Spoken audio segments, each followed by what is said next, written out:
Vygotsky നമ്മൾ പഠിച്ചതാണ്, വളരെ പ്രധാനപ്പെട്ട ഒരു മനഃശാസ്ത്രജ്ഞനാണ്. അദ്ദേഹത്തിന്റെ തിയറി ആണ് നമ്മുടെ കേരള സിലബസിൽ ഇപ്പോഴും ഉപയോഗിക്കുന്നത്. അപ്പൊ വൈഗോസ്കി എന്ന് പറയുമ്പോഴേ ഞാൻ അന്ന് പഠിപ്പിച്ചപ്പോഴും പറഞ്ഞതാണ്, കുറച്ച് കാര്യങ്ങൾ നിങ്ങളുടെ ഓർമ്മയിൽ വേണം. അപ്പം വൈഗോസ്കിയുടെ അഭിപ്രായത്തിൽ ഏത് സാഹചര്യത്തിലാണ് പഠനം ഏറ്റവും നല്ലതായിട്ട് നടക്കുന്നത്? അപ്പൊ വൈഗോസ്കി പ്രധാനമായിട്ട് ഊന്നൽ നൽകിയത് സാമൂഹിക പഠനത്തിനാണ്, എന്ന് വെച്ചാൽ സോഷ്യൽ ലേണിങ്ങിനാണ്.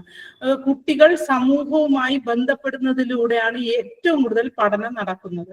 അപ്പൊ ഇതില് ഓപ്ഷനില് ഒന്നാമത്തെ ഓപ്ഷൻ എ എന്ന് പറയുന്നത് അനുബന്ധനം.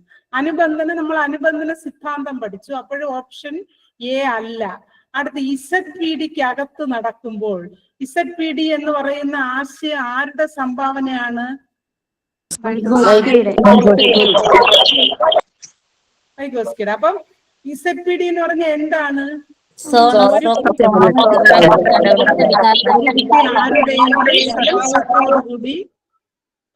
ആരുടെയെങ്കിലും സഹായത്തോടുകൂടി പിന്നെ എത്തിപ്പെടാവുന്ന ഏറ്റവും ഉയർന്ന മേഖലയാണ് ഇസഡ്പിഡി എന്ന് പറയുന്നത്. അപ്പൊ LAD ലാഡ് എന്ന് പറയുന്നത് എന്താണ്?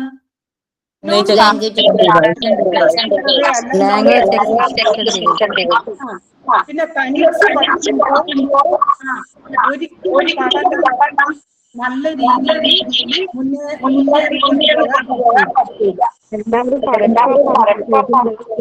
നിങ്ങൾ ഒരു കാര്യം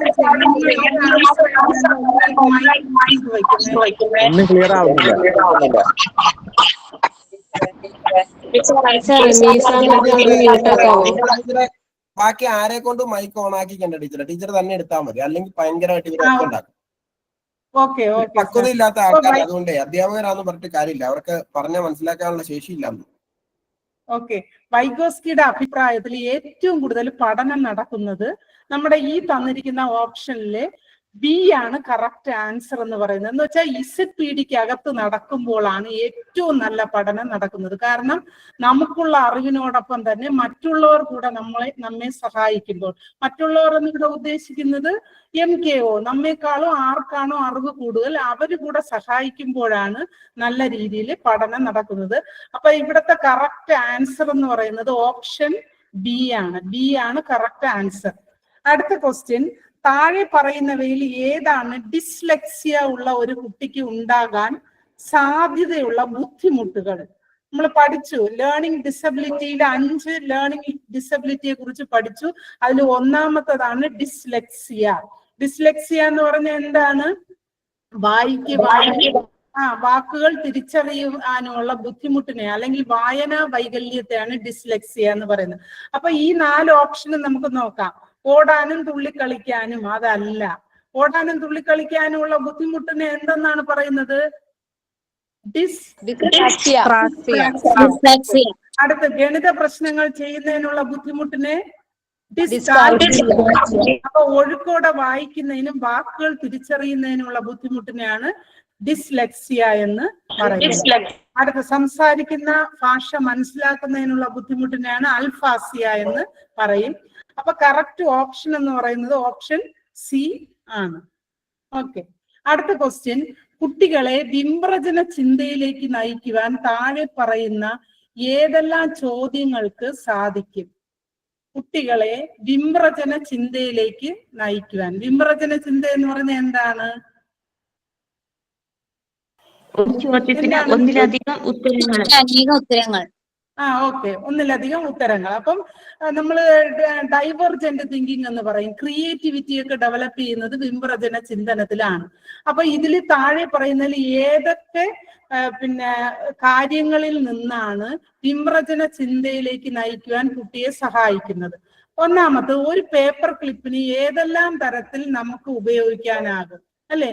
ഒരു പേപ്പർ ക്ലിപ്പിന് പലതരത്തിൽ, ഞാൻ നിങ്ങളോട് ചോദിച്ച ഓരോരുത്തരും ഓരോ ഉപയോഗമായിരിക്കും പറയുന്നത്. അടുത്ത്, മനുഷ്യർക്ക് പക്ഷികളെ പോലെ പറക്കുവാൻ സാധിച്ചാൽ എന്ത് സംഭവിക്കും അല്ലെ? ഓരോരുത്തരും ഓരോ ആൻസർ ആയിരിക്കും പറയുന്നത്. അതും ഒപ്പം വിമ്രജന ചിന്തനമാണ്. അടുത്ത്, ഒരു ദിവസം അദൃശ്യനാവാൻ സാധിച്ചാൽ നിങ്ങൾ എന്ത് ചെയ്യും? അതും ഓരോരുത്തരും ഓരോ ക്വസ്റ്റ്യൻ ആണ്. ഒരു ക്വസ്റ്റ്യന് പലതരത്തിലുള്ള ആൻസർ ലഭിക്കുന്നുവെങ്കിൽ അതിനെയാണ് വിമ്രജന ചിന്തനം എന്ന് പറയുന്നത്. അപ്പൊ ഇതില് ആൻസർ ഏതാണ്? 1 2 3 ആണോ, അതോ 1 2 ആണോ, 1 3 ആണോ, 1 മാത്രമാണോ? 1 2 3. ആ, അപ്പൊ കറക്റ്റ് ആൻസർ എന്ന് പറയുന്നത് എല്ലാം ഈ തന്നിരിക്കുന്ന 3 കാര്യങ്ങളും വിമർജന ചിന്തനത്തിലേക്ക് നയിക്കുന്ന കാര്യങ്ങൾ ആണ്. ഓക്കെ, അടുത്ത ക്വസ്റ്റ്യൻ. സങ്കീർണത വർദ്ധിപ്പിക്കുന്നതിനനുസരിച്ച് വിഷയങ്ങൾ വീണ്ടും പുനഃസന്ദർശനം. ഈ വാക്ക് ശ്രദ്ധിച്ചോളണം. പുനഃസന്ദർശനം എന്ന് വെച്ചാൽ പുനരാവർത്തനം അല്ലെങ്കിൽ പുനഃസന്ദർശനം നടത്തുന്നത് ഏത് സമ്പ്രദായത്തിലാണ്? ഹിഡൻ കരിക്കുലം, രേഖീയ കരിക്കുലം, സർപ്പിള കരിക്കുലം, ശൂന്യ കരിക്കുലം. ഞാൻ പഠിപ്പിച്ചപ്പോ പ്രത്യേകം പറഞ്ഞതാണ്, ഒരു ആശയത്തിന്റെ പുനരാവർത്തനം മാത്രമേ ആ ആശയത്തെ പൂർണ്ണമായി മനസ്സിലാക്കാൻ സാധിക്കൂ. അതിൽ ഞാൻ ഒന്നിൽ പറഞ്ഞു എന്നതാണ്. ഏതാണ് അപ്പം? നമ്മുടെ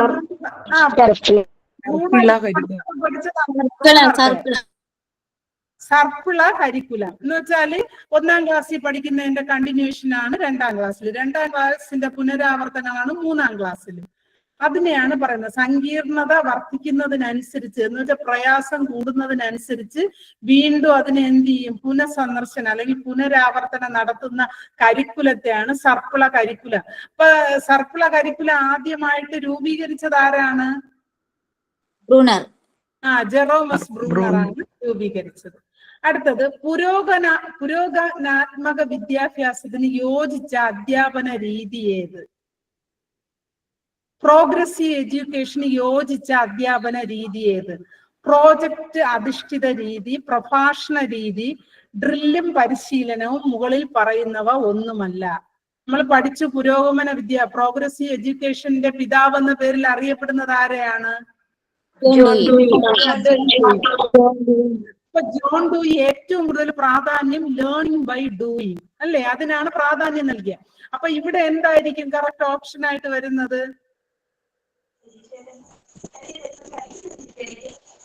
പ്രോജക്റ്റ് എ ആണ് കറക്റ്റ് ആൻസർ. ഓക്കെ, നിങ്ങൾ ഓർത്തോളണം, പ്രോഗ്രസീവ് എഡ്യൂക്കേഷന്റെ പിതാവെന്ന് അറിയപ്പെടുന്നത് ജോൺ ഡൂയി ആണ്.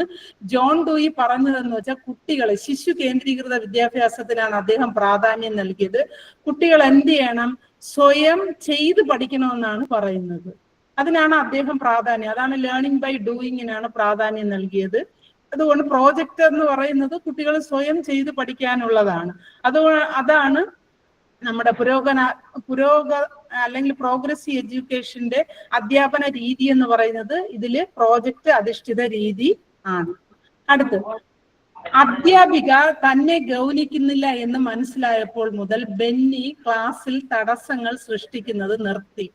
അപ്പം ഒരു അധ്യാപിക ബെന്നി എന്ന കുട്ടിയെ ശ്രദ്ധിക്കുന്നില്ല എന്ന് ആ കുട്ടിക്ക് മനസ്സിലായപ്പോൾ അവൻ ഭയങ്കര അക്രമം അല്ലെങ്കിൽ ബഹളം കാണിക്കുന്നത് നിർത്തി. ഇത് ഏതിനുള്ള ഉദാഹരണമാണ്? സാമാന്യവൽക്കരണം, തുടർച്ചയായുള്ള പ്രബലനം, പ്രവർത്തനത്തിന് അനുബന്ധനത്തിലെ എക്സ്റ്റിങ്ഷൻ, ഗുണാത്മക ശിക്ഷ. ഏതാണ്?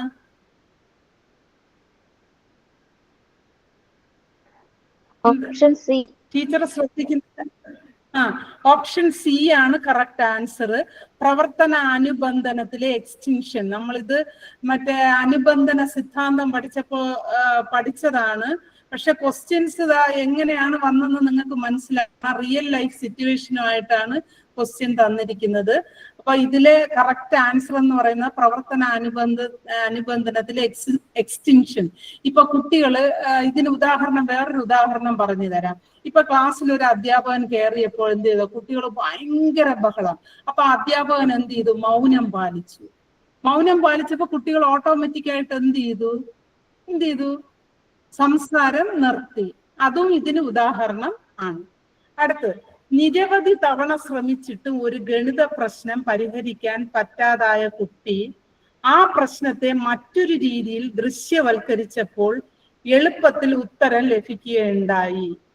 ഇത് ഏത് തരത്തില് ഉള്ള പഠന അല്ലെങ്കിൽ പഠന സിദ്ധാന്തത്തിന് ഉദാഹരണമാണ്? അപ്പം ഒരുപാട് പ്രാവശ്യം ശ്രമിച്ചിട്ട് ഒരു ഗണിത പ്രശ്നം പരിഹരിക്കാൻ പറ്റാത്ത കുട്ടി അതിനെ എന്ത് ചെയ്തു, മറ്റൊരു രീതിയിൽ ദൃശ്യവൽക്കരിച്ചപ്പോൾ എളുപ്പത്തിൽ ഉത്തരം എന്ന് വെച്ചാൽ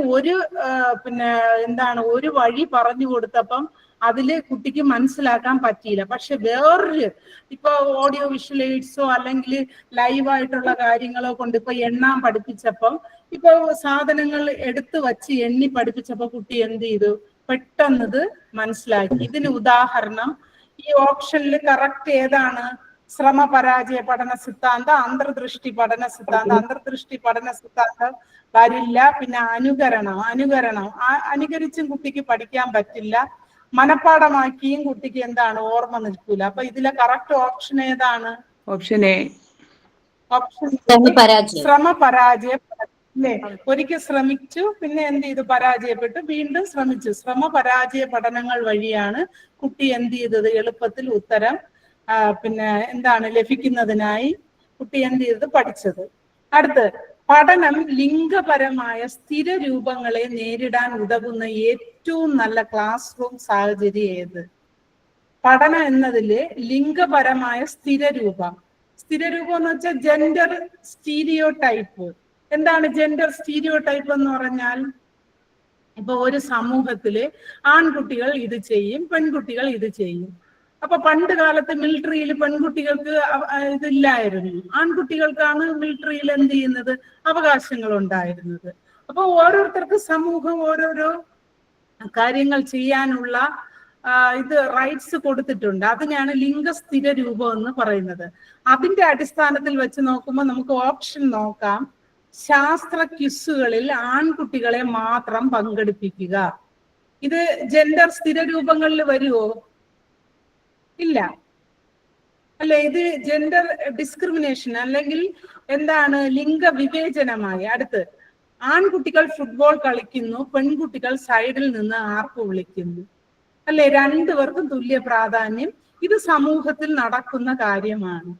പിന്നെ പെൺകുട്ടികളോട് മാത്രം ക്ലാസ് ഡയറി എഴുതാൻ ആവശ്യപ്പെടുന്നത് ലിംഗവിവേചനത്തിന് തുല്യമാണ്. ഊഴ അനുസരിച്ച് രാവിലത്തെ അസംബ്ലി ആൺകുട്ടികൾക്കും പെൺകുട്ടികൾക്കും നൽകുന്നു എന്ന് വെച്ചാൽ ഇത് രണ്ടുപേർക്കും തുല്യ ജെൻഡർ ഇക്വാലിറ്റി ആണ് ഇത് നൽകുന്നത്. അപ്പം കറക്റ്റ് ഓപ്ഷൻ എന്ന് പറയുന്നത് ഓപ്ഷൻ ബി ആണ്. ആൺകുട്ടികൾ ഫുട്ബോൾ കളിക്കുമ്പോൾ പെൺകുട്ടികൾ സൈഡിൽ നിന്ന് ആർപ്പ് വിളിക്കുന്നു. ഇതാണ് കറക്റ്റ് ആൻസർ എന്ന് പറയുന്നത്. ലിംഗസ്ഥിര രൂപങ്ങളെ നേരിടാൻ ഉതകുന്ന ഏറ്റവും നല്ല ക്ലാസ് റൂം സാഹചര്യത്തിൽ ഇതിലെ ഓപ്ഷൻ എന്ന് പറഞ്ഞാൽ ഓപ്ഷൻ ബി ആണ് കറക്റ്റ് ആൻസർ. അടുത്തത്, അരികുവൽക്കരിക്കപ്പെട്ട ജാതി വിഭാഗങ്ങളിൽപ്പെട്ട ഒരു വിദ്യാർത്ഥി ക്ലാസ് റൂം ചർച്ചകളിൽ പങ്കെടുക്കുന്നതിന് ലജ്ഞിക്കുന്നു. ഈ സാഹചര്യത്തിൽ അധ്യാപകർ ചെയ്യേണ്ടത് എന്താണ്? അപ്പം എന്ന് വെച്ചാൽ നമ്മള് പിന്നോക്കമെന്ന് വിശ്വസിക്കുന്ന ഒരു ജാതി വിഭാഗത്തിൽപ്പെട്ട ഒരു വിദ്യാർത്ഥി ഇപ്പൊ ചർച്ചകളിൽ പങ്കെടുക്കാൻ കരുതി എന്താണ്, ഭയങ്കരമായിട്ട് ലജ്ഞിക്കുന്നു. ഈ സാഹചര്യത്തിൽ അധ്യാപകർ എന്ത് ചെയ്യണം? ഇത് ടീച്ചിങ് ആപ്റ്റിറ്റ്യൂഡാണ്. നിങ്ങൾ സ്വയം കണ്ടുപിടിക്കേണ്ട ക്വസ്റ്റ്യൻ ആണിത്. എന്ത് ചെയ്യും? ഇപ്പൊ നിങ്ങളെ ക്ലാസ്സിലെ ഒരു കുട്ടി ഒരു ചർച്ച നടത്തുമ്പം ചർച്ചയിൽ മുന്നോട്ട് വരാൻ ഭയങ്കര പ്രയാസപ്പെടുന്നു അല്ലെങ്കിൽ മാറി നിൽക്കുന്നു. അപ്പൊ നിങ്ങൾ ഈ സാഹചര്യത്തിൽ എന്ത് ചെയ്യും? ആ കുട്ടിക്ക് കുറഞ്ഞ ജോലി മാത്രം നൽകും. സമപ്രായക്കാരായ വിദ്യാർത്ഥികളോട് ആ കുട്ടിയെ വ്യത്യസ്ത വിഭാഗത്തിൽപ്പെടുത്തി മാറ്റി നിർത്താൻ പറയും. പിന്നെ ആ വിദ്യാർത്ഥിയുടെ പങ്കാളിത്തത്തെ സജീവമായി പ്രോത്സാഹിപ്പിക്കുകയും പിന്തുണയ്ക്കുകയും ചെയ്യുക. വിദ്യാർത്ഥിയെ നാണക്കേട് ഒഴിവാക്കാനായി വിട്ടുകളയുക. ഏതായിരിക്കും? നിങ്ങൾ ഒരു അധ്യാപകർ എന്ന നിലയിൽ നിങ്ങൾ എന്ത് ചെയ്യും?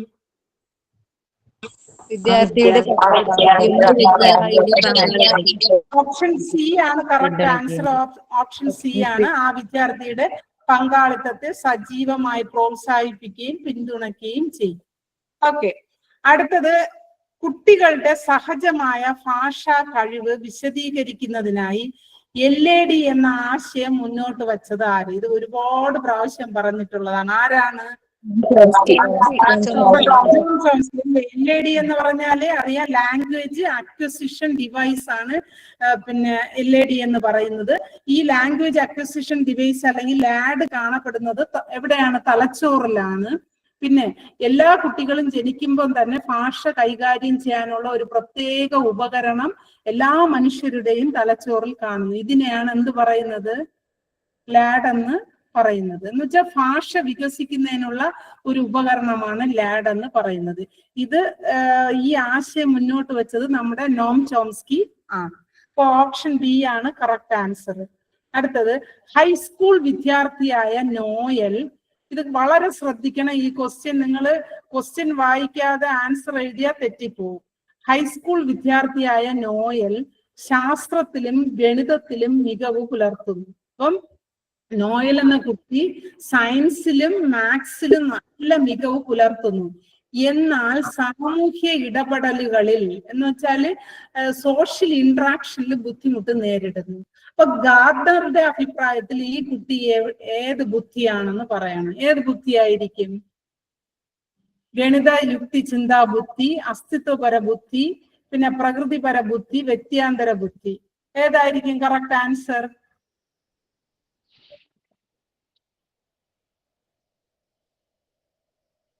ഈ കുട്ടിക്ക് ഏറ്റവും കൂടുതൽ ബുദ്ധി ഏതിലാണുള്ളത്? അതെങ്കിലും പറയും. ഗണിത യുക്തി ചിന്തപരമായ ആണ് കറക്റ്റ് ആൻസർ. ശക്തമായ ഗണിത യുക്തി ചിന്താ ബുദ്ധിയാണ് നമ്മുടെ നോയലിന് ഉള്ളത്. കാരണം സാമൂഹ്യ ഇടപെടലുകൾ അവൻ ബുദ്ധിമുട്ടാണ് നേരിടുന്നത്. അതില് ബുദ്ധിമുട്ട് നേരിടുന്നില്ല എങ്കിൽ നമുക്ക് പറയാമായിരുന്നു വ്യക്തിയാന്തര ബുദ്ധിയാണെന്ന് പറയാമായിരുന്നു. ഓക്കെ, അടുത്ത ക്വസ്റ്റ്യൻ. ശിശു കേന്ദ്രീകൃത വിദ്യാഭ്യാസത്തിന് താഴെ കൊടുത്തിരിക്കുന്നവയിൽ യോജിച്ച ഉദാഹരണം ഏത്? ശിശു കേന്ദ്രീകൃത വിദ്യാഭ്യാസത്തിന് ഇപ്പൊ ചൈൽഡ് സെന്റേർഡ് എഡ്യൂക്കേഷന് താഴെ തന്നിരിക്കുന്നതിൽ യോജിച്ച അധ്യാപകൻ ഉറക്കെ വായിക്കുന്നു, വിദ്യാർത്ഥികൾ നിശബ്ദരായി ശ്രദ്ധിക്കുന്നു. ഇതെന്താണ്? ഇത് ടീച്ചർ സെന്റേർഡ് ആണ്. അപ്പൊ അതല്ല. അടുത്ത അക്ഷരവിന്യാസം മനഃപ്പാടമാക്കുന്നു, അതും അല്ല. ശാസ്ത്ര പ്രോജക്റ്റുകൾ കുട്ടികൾ കൂട്ടമായി ജോലി ചെയ്യുന്നു, അല്ലേ? അപ്പൊ കുട്ടികൾക്കാണ് അവിടെ എന്താണ് കൂടുതൽ ഇമ്പോർട്ടൻസ്. പിന്നെ കുട്ടികൾ ബോർഡ് നോക്കി ഉത്തരങ്ങൾ പോയത്. അപ്പൊ ഇതും അല്ല. അപ്പൊ കറക്റ്റ് ഓപ്ഷൻ എന്ന് പറയുന്നത് ഓപ്ഷൻ സി ആണ് കറക്റ്റ് ആൻസർ. ശാസ്ത്ര പ്രോജക്റ്റുകൾ ചെയ്യാൻ കുട്ടികൾക്ക് കൂട്ടമായി ജോലി ചെയ്യുന്നു. അടുത്ത ക്വസ്റ്റ്യൻ. ഒരു കുട്ടി ഇംഗ്ലീഷിലെ ഗേവിന് പകരം തെറ്റായി ഗിവ്ഡ് എന്ന് പറയുന്നു. അപ്പൊ ഒരു കുട്ടി ഇംഗ്ലീഷിലെ ഒരു പദത്തിന് പകരം അതിനെ തെറ്റായി വേറൊരു പദം പറയുന്നു. നോം ചോംസ്കിയുടെ അഭിപ്രായത്തിൽ ഈ പിശകിനെ എങ്ങനെ കരുതാം? അപ്പൊ ചെറിയൊരു വ്യാകരണത്തിൽ ഉണ്ടാകുന്ന വ്യത്യാസമാണ്, അല്ലെ? വ്യാകരണത്തിൽ ഉണ്ടാകുന്ന വ്യത്യാസമാണ്. അപ്പൊ ഈ പിശകിനെ എങ്ങനെ കരുതാം? ആരുടെ അഭിപ്രായത്തിൽ? നോം ചോംസ്കിയുടെ അഭിപ്രായത്തിൽ. സ്ത്രീകളെ കുറിച്ചുള്ള ധാരണയില്ലായ്മ, അതല്ല. അടുത്ത അനുകരണത്തിന്റെ അഭാവം, അതും അല്ല. മോശം സ്കൂൾ വിദ്യാഭ്യാസം, അതും അല്ല. കറക്റ്റ് ഓപ്ഷൻ സ്വതസിദ്ധമായ വ്യാകരണങ്ങളുടെ ഉപയോഗം. ഞാൻ നോം ചോംസ്കി പഠിപ്പിച്ചപ്പോഴേ പറഞ്ഞിട്ടുള്ളതാണ് യൂണിവേഴ്സൽ ഗ്രാമർ സിസ്റ്റം, അല്ലെ? അത് നിങ്ങൾ ഓർത്തിരിക്കണം. സാർവത്രിക വ്യാകരണ സിദ്ധാന്തം. അപ്പം സ്വസിദ്ധമായ വ്യാകരണങ്ങളുടെ ഉപയോഗം കാരണമാണ് ഈ കുട്ടിക്ക് എന്താണ് ഒരു തെറ്റായിട്ട് ഉപയോഗിക്കാൻ എന്ത് ചെയ്തത് കഴിഞ്ഞത്. അപ്പോ കറക്റ്റ് ഓപ്ഷൻ എന്ന് പറയുന്നത് ഓപ്ഷൻ ഡി ആണ്. അടുത്തത്, സ്പിയർമാന്റെ ബുദ്ധി സിദ്ധാന്തത്തിൽ ഉൾപ്പെട്ടത് ഏത്? സ്പിയർമാന്റെ ബുദ്ധി സിദ്ധാന്തത്തിൽ വാചികോ അവാചികോ? സ്പിയർമാൻ ഏത് ബുദ്ധി സിദ്ധാന്തമാണ് കണ്ടുപിടിച്ചത്? അത് ആദ്യം പറയും നിങ്ങൾ. ബുദ്ധിയെ നിയന്ത്രിക്കുന്നത് 2 ഘടകങ്ങൾ ചേർന്നാണ്. ഏതൊക്കെയാണ്? അല്ലെ? പൊതു ഘടകവും നിർദ്ദിഷ്ട ഘടകവും. ഇത് ഡയറക്റ്റ് ക്വസ്റ്റ്യൻ ആണ്, ഇത് എല്ലാവരും പഠിച്ചതാണ്.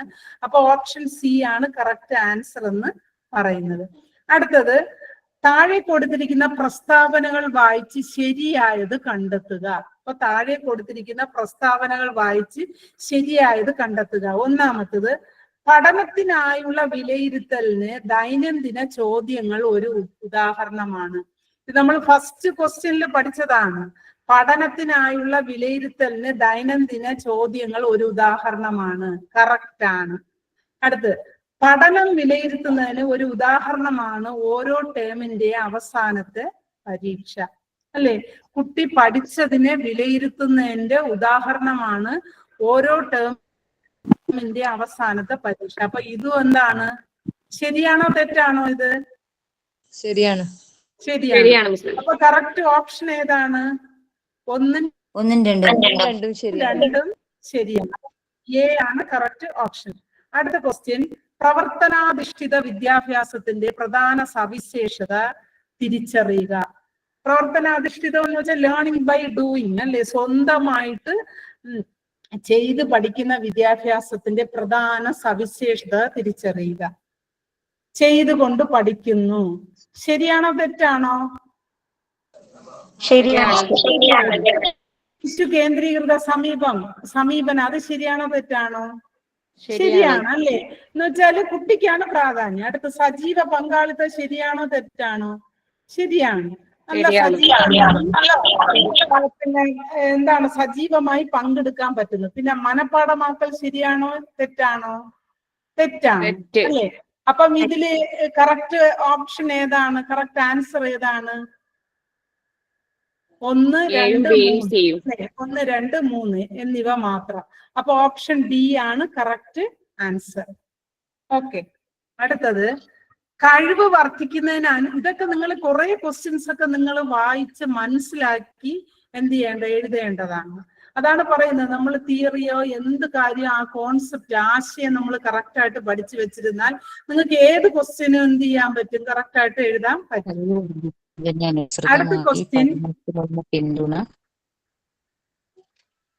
അടുത്ത ക്വസ്റ്റ്യൻ, കഴിവ് വർദ്ധിക്കുന്നതിന് അനുസൃതമായി പഠനത്തിലുള്ള പിന്തുണ ക്രമേണ പിൻവലിക്കുന്ന പ്രക്രിയ എന്ന് വെച്ചാൽ ഒരു കുട്ടിക്ക് സ്വയം പഠിക്കുമ്പോൾ കഴിവ് വർദ്ധിക്കും.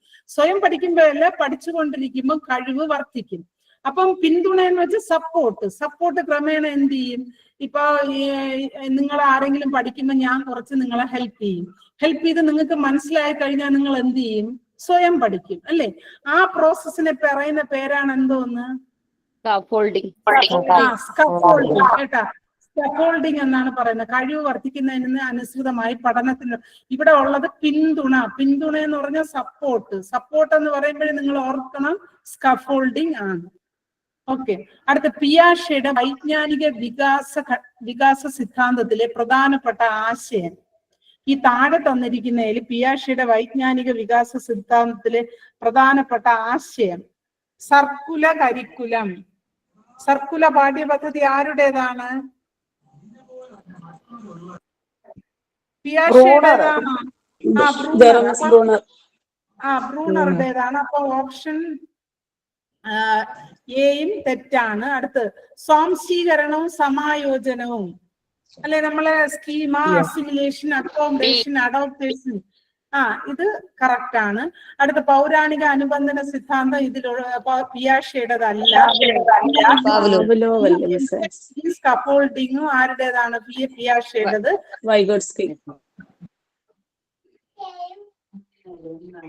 അല്ല. അപ്പൊ കറക്റ്റ് ഓപ്ഷൻ ബി ആണ് കറക്റ്റ് ആൻസർ. അടുത്ത ക്വസ്റ്റ്യൻ, ക്ലാസ് വർക്ക് കുട്ടികൾക്ക് അധിക ഗുണപാഠം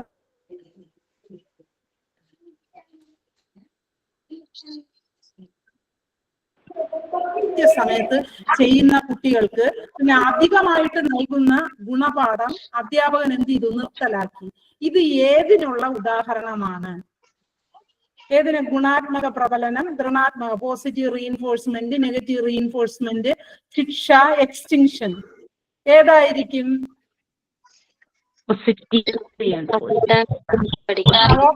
എ ആണ്. കാരണം എന്ന് വെച്ചാൽ കുട്ടികൾ പഠിക്കുന്ന സമയത്ത് അധ്യാപകൻ പറയുന്ന കാര്യങ്ങൾ ആരോ മൈക്ക് ഓൺ ചെയ്തിരിക്കുന്നു. ഓക്കെ, അപ്പൊ കൃത്യസമയത്ത് അധ്യാപകൻ കൊടുക്കുന്ന വർക്കുകൾ ചെയ്തു തീർക്കുന്ന കുട്ടികൾക്ക് പിന്നെ എന്ത് ചെയ്യുന്നു? അധ്യാപകൻ അധികമായിട്ടുള്ള വർക്കുകൾ നൽകുന്നില്ല. അപ്പൊ ഇത് ഏതിന് ഉദാഹരണം? ഏതാണ്? പോസിറ്റീവ് റീഇൻഫോഴ്സ്മെന്റ് അല്ലെങ്കിൽ ഗുണാത്മക പ്രബലനത്തിന് ഉദാഹരണമാണ്. അപ്പൊ ഓപ്ഷൻ എ ആണ് കറക്റ്റ് ആൻസർ.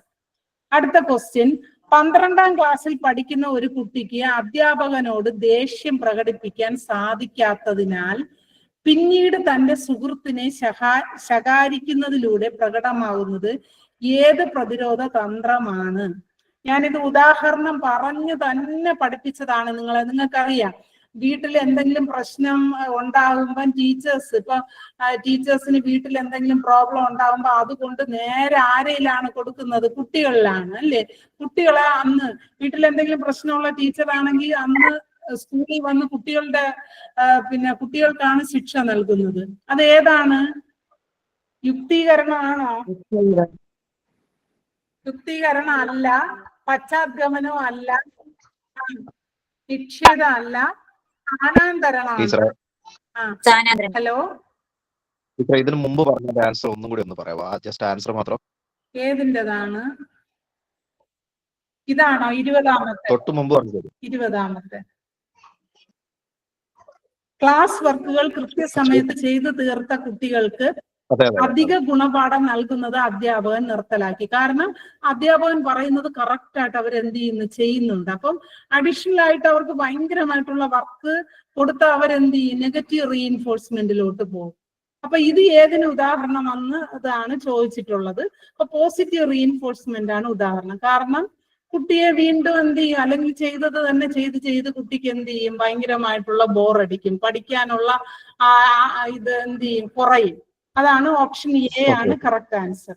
ഓക്കെ, 12ാം ക്ലാസ്സിൽ പഠിക്കുന്ന ഒരു കുട്ടിക്ക് അധ്യാപകനോട് ദേഷ്യം പ്രകടിപ്പിക്കാൻ സാധിക്കാത്തതിനാൽ പിന്നീട് തന്റെ സുഹൃത്തുക്കളെ എന്ത് ചെയ്യുന്നു? ആ കുട്ടി ശകാരിക്കുന്നു. അപ്പൊ ഇത് ഏത് പ്രതിരോധ തന്ത്രത്തിന് ഉദാഹരണമാണ്? ഏതാണ്? ഓപ്ഷൻ ഡി ആണ് സ്ഥാനാന്തരണം. എന്ന് വെച്ചാല് ഒരു നെഗറ്റീവായിട്ടുള്ള ഒരു ഒരു ക്യാരക്ടർ എന്ത് ചെയ്യുക? ഒരു സ്ഥലത്ത് പ്രകടിപ്പിക്കാൻ പറ്റാതെ വേറൊരു സ്ഥലത്തേക്ക് എന്ത് ചെയ്യുന്നത്? പ്രകടിപ്പിക്കുന്നതിനെയാണ് സ്ഥാനാന്തരണം അല്ലെങ്കിൽ ഡിസ്പ്ലേസ്മെന്റ് എന്ന് പറയുന്നത്. ഓക്കെ, അടുത്ത് നിബന്ധനകൾ. എന്താ? ഒരു ഡൗട്ട് ഉണ്ട്. സർപ്പിള കരിക്കുലത്തിന്റെ വക്താവ് ആരാണ്? ബ്രൂണർ. അപ്പൊ സർക്കുലർ കരിക്കുലത്തിന്റെയോ? എന്ത്? സർപ്പിള രണ്ടും ഒന്ന് തന്നെയാണ്. സ്പൈറൽ കരിക്കുലത്തിനെയാണ് സർപ്പിള പാഠ്യപദ്ധതി അല്ലെങ്കിൽ സർപ്പിള കരിക്കുലം എന്ന് പറയുന്നത്. രണ്ടും ജെറോമസ് ബ്രൂണർ തന്നെയാണ്. Okay miss, thank you. നിബന്ധനകൾ ഇല്ലാതെ നല്ല പരിഗണനകൾ നൽകിയാൽ വിദ്യാർത്ഥികൾക്ക് പോസിറ്റീവായി വളരാൻ സാധിക്കും എന്ന് ഒരു അധ്യാപകൻ വിശ്വസിക്കുന്നു. ഇത് നിങ്ങളാണ് ആൻസർ പറയേണ്ടത്. എനിക്ക് ഇത് ഒരു കൺഫ്യൂഷൻ ഉണ്ട്, അതുകൊണ്ട് നിങ്ങൾ ആൻസർ പറയണം. നിബന്ധനകൾ ഇല്ലാതെ നല്ല പരിഗണനകൾ നൽകിയാൽ വിദ്യാർത്ഥികൾക്ക് പോസിറ്റീവായി വളരാൻ സാധിക്കും എന്ന് ഒരു അധ്യാപകൻ വിശ്വസിക്കുന്നു. ഇവിടെ അധ്യാപകൻ സ്വീകരിക്കുന്നത് ആരുടെ സിദ്ധാന്തമാണ്? കോൾ റോജേഴ്സ് പേഴ്സണാലിറ്റിക്കാണ് എന്ത് ചെയ്തത്? കൂടുതലായിട്ട് പ്രാധാന്യം നൽകിയത്. പിന്നെ നമ്മുടെ BF സ്കിന്നർ, അടുത്ത് സിഗ്മണ്ട് ഫ്രോയിഡ് അല്ല, പിന്നെ ഐസെൻഗോ അല്ല. അപ്പൊ ആരാണ്? BF സ്കിന്നർ ആണ് പറഞ്ഞത് കുട്ടികൾക്ക് എന്ത് ചെയ്യുക? കൂടുതൽ കണ്ടീഷൻസ് ഒന്നും കൊടുക്കാതെ അവർക്ക് എന്ത് ചെയ്യുക? അവരുടെ പരിഗണനകൾ അനുസരിച്ച്, അവരുടെ പ്രാപ്തി അനുസരിച്ച് അവരെ പഠിപ്പിക്കുക അല്ലെങ്കിൽ എന്തെങ്കിലും ജോലി ചെയ്യാൻ പറയുകയോ ചെയ്താൽ അവർ പോസിറ്റീവായിട്ട് അവർക്ക് വളരാൻ സാധിക്കും. അതാണ് പറയുന്നത്. എന്താണ്? കുട്ടി പഠിക്കാൻ സന്നദ്ധനാകുമ്പോൾ മാത്രമേ കുട്ടിയെ പഠിപ്പിക്കാവൂ അല്ലേ? അതിന്റെ ഒരു ചെറിയൊരു രൂപമാണ് ഇവിടെ പറഞ്ഞിരിക്കുന്നത്. കൂടുതൽ എന്താണ്? സ്ട്രിക്റ്റ് ഒന്നും വയ്ക്കാതെ കുറച്ച് എക്സ്ക്യൂസ് ഒക്കെ നൽകി കുട്ടികളെ പഠിപ്പിച്ചാൽ അവർ പോസിറ്റീവായിട്ട് അവരെന്ത് ചെയ്യും? പഠിക്കും. അപ്പൊ ഇത് പറഞ്ഞത് ആരാണ്? നമ്മുടെ BF സ്കിന്നർ ആണ് കേട്ടോ, സ്കിന്നറിൻ്റെതാണ്. അടുത്തത്, ഒരു അധ്യാപിക നിർദ്ദിഷ്ട പഠന ഫലങ്ങൾ നിർവചിക്കുകയും വിദ്യാർത്ഥികൾ അവ എത്രത്തോളം നേടുന്നു എന്നതിനെ അടിസ്ഥാനമാക്കി കുട്ടികൾക്ക് ഗ്രേഡ് നൽകുകയും ചെയ്യുന്നു. അപ്പം ഒരു അധ്യാപിക നിർദ്ദിഷ്ട പഠന ഫലങ്ങൾ, കുട്ടികൾ എന്തൊക്കെ പഠിച്ചു എന്നതിനെ കുറിച്ച് നിർവചിക്കുകയും പിന്നെ എത്രത്തോളം അവ നേടുന്നു എന്നതിനെ അടിസ്ഥാനമാക്കി കുട്ടികൾക്ക് ഗ്രേഡ് നൽകുകയും ചെയ്യുന്നു. ഇത് ഏതിനുള്ള ഉദാഹരണമാണ്? പ്രതിമാനാനുസൃത ശോധകം, സഞ്ചിത ഗ്രേഡിംഗ് അല്ല, പിന്നെ ദണ്ഡാനുസൃത ശോധകം. മാനദണ്ഡാനുസൃത ശോധകം എന്ന് വെച്ചാൽ പ്രത്യേക എന്താണ് റൂൾസ് റെഗുലേഷനും ഒക്കെ വച്ച് ഉള്ള ശോധകമാണ് മാനദണ്ഡാനുസൃത ശോധകം. പിന്നെ മുകളിൽ പറഞ്ഞതൊന്നും അല്ല. ഏതാണ് നിങ്ങളുടെ അഭിപ്രായത്തിൽ ഏതാണ് correct answer?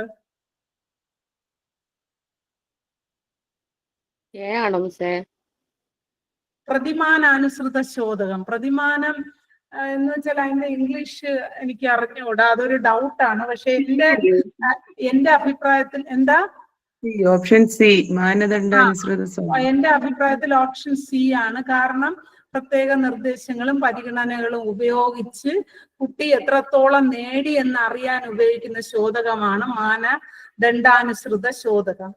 Criterion referenced test എന്നൊക്കെ പറയുക ഇംഗ്ലീഷിൽ, ക്രൈറ്റീരിയൻ റെഫറൻസ്ഡ് ടെസ്റ്റ്. ഓക്കെ, അടുത്തത് ഹൈസ്കൂൾ അധ്യാപികയായ അമ്പിളി വളരെ കാലമായി ഒരു കുട്ടിയെ കുറിച്ചുള്ള ആഴത്തിലും പരപ്പിലുമുള്ള വിവരശേഖരണം നടത്തുന്നു. ഇവിടെ അധ്യാപിക നടത്തുന്നത് ഏത് രീതിയാണ്? നിങ്ങള് ആഴത്തിൽ, ഞാൻ പഠിപ്പിച്ചപ്പോഴേ പറഞ്ഞതാണ്, ഇൻഡെപ്ത് അല്ലെങ്കിൽ വളരെ ആഴത്തിൽ എന്തെങ്കിലും പ്രശ്നങ്ങളുള്ള കുട്ടികളെ വളരെ ആഴത്തിൽ പഠിക്കുന്നതിനെയാണ് എന്ത് പറയുന്നത്? കേസ് സ്റ്റഡി എന്ന് പറയുന്നത്. അപ്പൊ ഓപ്ഷൻ ഡി ആണ് കറക്റ്റ് ആൻസർ. സർവേ രീതി എന്ന് പറഞ്ഞാൽ ഒരു കൂട്ടം ഒരുപാട് ആൾക്കാരെ ഒരുമിച്ച് പഠനം നടത്തുന്നതാണ് സർവേ രീതി. ആത്മപരിശോധന എന്ന് പറഞ്ഞാൽ എന്താണ്? സെൽഫ് ഇവാലുവേഷൻ ആണ് ആത്മപരിശോധന. പരീക്ഷണാത്മക രീതി എന്ന് പറഞ്ഞാല് രണ്ട് ചരങ്ങൾ തമ്മിലുള്ള ബന്ധത്തെ കണ്ടുപിടിക്കുന്നതിനാണ് പരീക്ഷണാത്മക രീതി ഉപയോഗിക്കുന്നത്. അടുത്ത ക്വസ്റ്റ്യൻ, രണ്ട് കുട്ടികൾ ഒരു കാര്യം ചോദിച്ചോട്ടെ മിസ്? 23ാമത്തെ ക്വസ്റ്റ്യന്റെ ആൻസർ മാത്രം ഒന്ന് പറയാമോ? ഏതിന്റെ? 23ാമത്തെ ക്വസ്റ്റ്യൻ. ഓപ്ഷൻ സി ആണ് കറക്റ്റ് ആൻസർ എന്ന് തോന്നുന്നു. എനിക്ക് അതൊരു ഡൗട്ടാണ്, നിങ്ങളിവിടെ ഒന്ന് നോക്കിക്കോളണം. അത് ചെറിയൊരു ഡൗട്ടാണ്. എന്റെ അഭിപ്രായത്തിൽ ഓപ്ഷൻ സി ആണ് കറക്റ്റ് ആൻസർ, മാനദണ്ഡാനുസൃത ശോധകം. ഓക്കെ, അടുത്ത 25ാമത്തെ ക്വസ്റ്റ്യൻ, രണ്ട് കുട്ടികൾ ഒരേ രീതിയിലും നിരക്കിലും പഠിക്കുകയും വളരുകയും ചെയ്യില്ല. അത് നമുക്ക് ഓൾറെഡി അറിയാം. എന്തുകൊണ്ടാണ്? ഞാൻ പഠിപ്പിച്ചതാണ്. എല്ലാരും ഒരുപോലെ. നേരത്തെ പറഞ്ഞതിന്റെ ആൻസർ സി ആണോ ടീച്ചറെ? അതെ സി. 23 സി ആണ്. 24 കേസ് സ്റ്റഡി. ഓക്കെ, അടുത്ത 25ാമത്തെ ക്വസ്റ്റ്യൻ ആണ്, രണ്ട് കുട്ടികൾ ഒരേ രീതിയിലും നിരക്കിലും പഠിക്കുകയും വളരുകയും ചെയ്യില്ല. ഇത് ഞാൻ നിങ്ങളെ പഠിപ്പിച്ചതാണ്. നിങ്ങൾ പറയും എല്ലാവരും ഒരുപോലെയല്ല, പലതരത്തിലാണ്. അതിന് കാരണം എന്താണ്? വ്യക്തി വ്യത്യാസമാണ്. അപ്പം ഇതില് വികാസരേഖീയമല്ല, മറിച്ച് ചാക്രിയമാണ്. ഇതില് ഈ തത്വത്തിന് ഏറ്റവും ചേർന്ന ഓപ്ഷനാണ് ഓപ്ഷൻ സി. വികാസത്തിന്റെ ഗതിയിൽ വ്യക്തി വ്യത്യാസം ഉണ്ടാകുന്നു. ഓരോരുത്തർക്കും ഓരോ രീതിയിലാണ്. അതുകൊണ്ടാണ് വ്യക്തി വ്യത്യാസം കാരണമാണ് പിന്നെ പഠന നിരക്കിലും വളർച്ചയിലും മാറ്റങ്ങൾ ഉണ്ടാകുന്നത്. ഓപ്ഷൻ സി ആണ് കറക്റ്റ് ആൻസർ. അടുത്തത്, ഇന്ത്യയിൽ rights of persons with disability act പാസാക്കിയ വർഷം. ഇന്ത്യയിൽ rights of persons PWD act പാസാക്കിയ വർഷം എത്രയാണ്? 2016. കേട്ടോ, ഏതാണ്? 2016 rights of persons with disability act പാസാക്കിയ വർഷം 2016. ഓപ്ഷൻ ബി ആണ് കറക്റ്റ് ആൻസർ.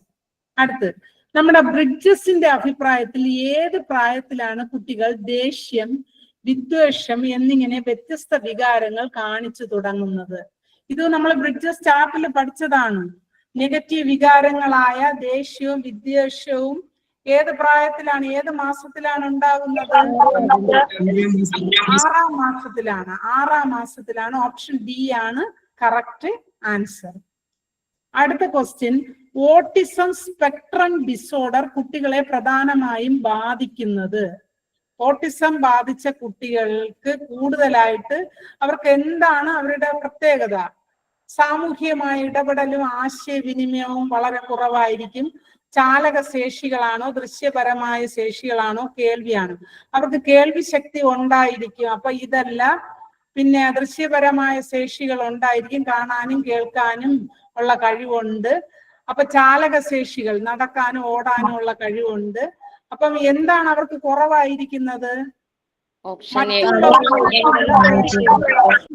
അല്ലെ, മറ്റുള്ളവരോട് സംസാരിക്കാനും ആശയവിനിമയം ചെയ്യാനും അവരെന്താണ്, അവർ കുറച്ച് ബാക്കിലായിരിക്കും. അപ്പൊ കറക്റ്റ് ആൻസർ എന്ന് പറയുന്നത് ഓപ്ഷൻ എ ആണ്.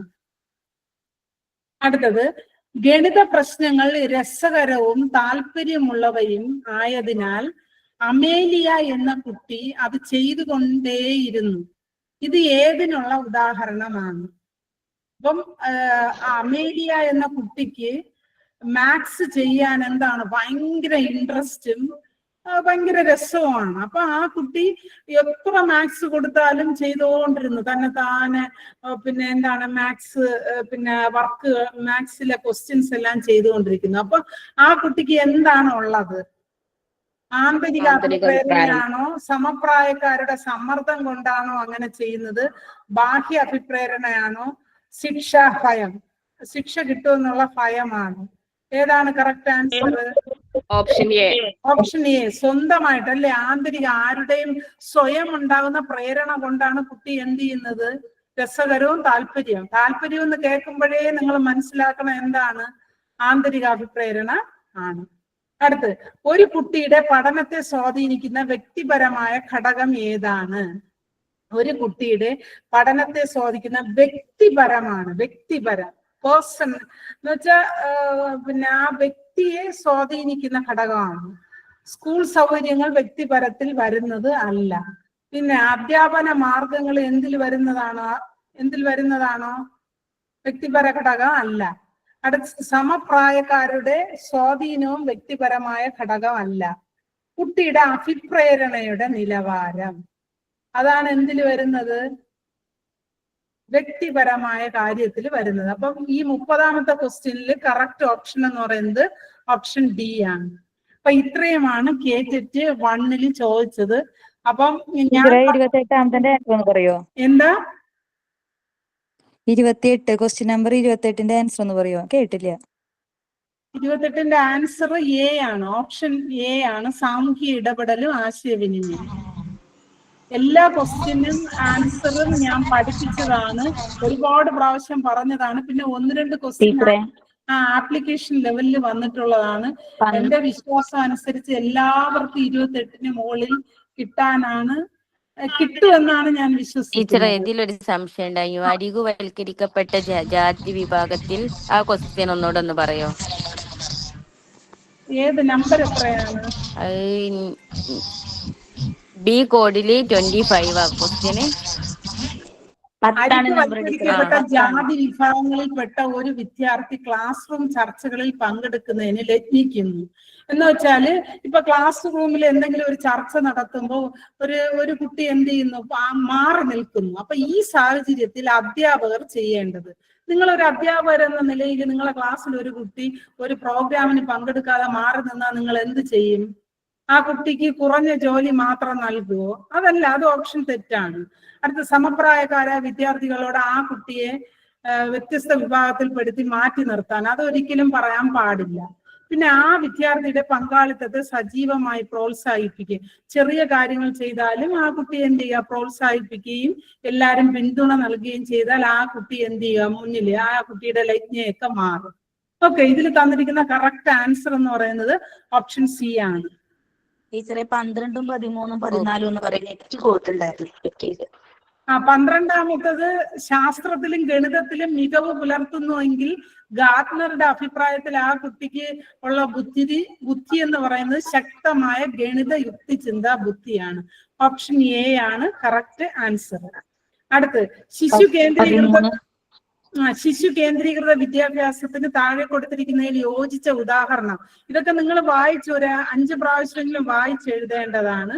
ഇതിൽ ശാസ്ത്ര പ്രോജക്റ്റുകൾ ചെയ്യുവാൻ കുട്ടികൾ കൂട്ടമായി ജോലി നൽകുന്നു. ഇതാണ് കറക്റ്റ് ആയിട്ട് ശിശു കേന്ദ്രീകൃത വിദ്യാഭ്യാസത്തിന് യോജിച്ചത്.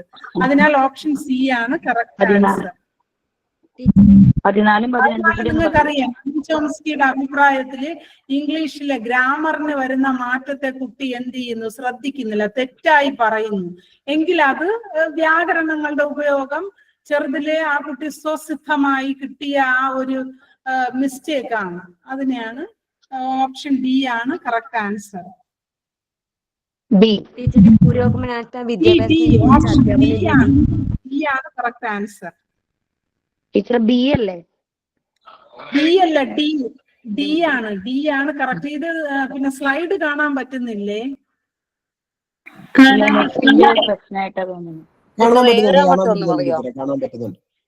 ഏതാ? കാണാൻ പറ്റുന്നുണ്ട്, കുഴപ്പമൊന്നുമില്ല. Question number 7. 7. അധ്യാപിക തന്നെ ഗൗനിക്കുന്നില്ല എന്ന് മനസ്സിലായപ്പോൾ മുതൽ ബെന്നി ക്ലാസ്സിൽ തടസ്സങ്ങൾ സൃഷ്ടിക്കുന്നത് നിർത്തി. ഇത് എന്തിനുള്ള ഉദാഹരണമാണ്? ഏതാണ്? ഓപ്ഷൻ സി ആണ് പ്രവർത്തന അനുബന്ധനത്തിലെ എക്സ്റ്റൻഷൻ.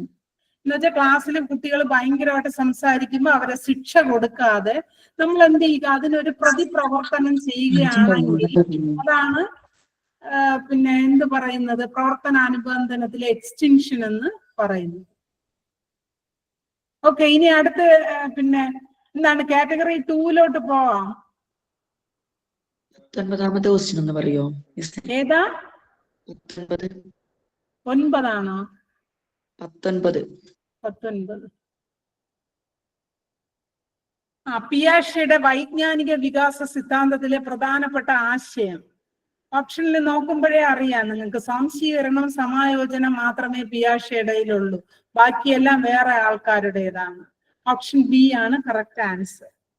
ഓക്കെ, 16. താഴെ കൊടുത്തിരിക്കുന്ന പ്രസ്താവനകൾ വായിച്ച് ശരിയായത് കണ്ടെത്തുക. പഠനത്തിനായുള്ള വിലയിരുത്തലിന് ദൈനംദിന ചോദ്യങ്ങൾ ഒരു ഉദാഹരണമാണ്. അത് കറക്റ്റ് ആൻസർ ആണ്. പഠനം വിലയിരുത്തുന്നതിന് ഒരു ഉദാഹരണമാണ് ഓരോ ടേമിന്റെ അവസാനത്തെ പരീക്ഷ. പഠിച്ചു കഴിഞ്ഞതിന് ശേഷം കുട്ടികളുടെ നിലവാരത്തെ വിലയിരുത്തുന്നതാണ് പഠനത്തെ വിലയിരുത്തുന്നത് എന്ന് പറയുന്നത്. അതിൽ 1ഉം 2ഉം ശരിയാണ്. ഓപ്ഷൻ എ ആണ് കറക്റ്റ് ആൻസർ. ഓക്കെ, നമുക്കിനി കാറ്റഗറി 2 പോകാം. കാറ്റഗറി 2 ക്വസ്റ്റ്യൻസ് നോക്കാം. വൈകാരിക ബുദ്ധിയുടെ ഘടകമല്ലാത്തത് ഏത്? ഇത് നിങ്ങൾ തന്നെ പറയും, വളരെ ഈസിയാണ്. കാറ്റഗറി 1-നെക്കാളും 2 ആണ് കുറച്ച് ഈസി ക്വസ്റ്റ്യൻസ്. വൈകാരിക ബുദ്ധിയുടെ ഘടകമല്ലാത്തത് ഏത്? വൈകാരികം എന്ന് പറയുമ്പോൾ അറിയാം, ശാരീരിക വീര്യം അത് ഫിസിക്കലാണ്. സഹാനുഭൂതി എന്ന് പറയുന്നത് വൈകാരികമാണ്. പിന്നെ ആത്മനിയന്ത്രണവും വൈകാരികമാണ്, ആത്മ അവബോധവും വൈകാരികമാണ്. അപ്പം ഇതിൽ ഓപ്ഷൻ എ ആണ് കറക്റ്റ് ആൻസർ. ഓപ്ഷൻ എ ആണ് കറക്റ്റ് ആൻസർ. അടുത്ത്, ആദ്യ ബാല്യകാലത്ത് ആശയങ്ങൾ പ്രധാനമായും രൂപീകൃതമാകുന്നത്. ആദ്യ ബാല്യം എന്ന് വെച്ചാല് ആദ്യ ബാല്യകാലത്ത് ആശയങ്ങൾ നമുക്കറിയാം, മൂർത്തമായ ചിന്തകളൊന്നും ആദ്യ ബാല്യകാലത്ത് വരില്ല. അതുപോലെ അമൂർത്തമായ ചിഹ്നങ്ങളും ഇതില് വരില്ല. ശ്രമപരാജയങ്ങൾ, ഒരിക്കൽ ശ്രമിക്കും, ചിലപ്പം പരാജയപ്പെടും, ചിലപ്പോൾ കിട്ടും. പിന്നെ വാചിക യുക്തി ചിന്തയെന്നും ആദ്യ ബാല്യകാലത്തില്ല. പിന്നെ ബാല്യം കഴിഞ്ഞ് അന്ത്യബാല്യത്തോടു കൂടിയാണ് ഈ യുക്തി ചിന്തകളൊക്കെ വരുന്നത്. അപ്പൊ ആശയങ്ങൾ പ്രധാനമായും രൂപീകൃതമാകുന്നത് എന്ത് വഴിയായിരിക്കും?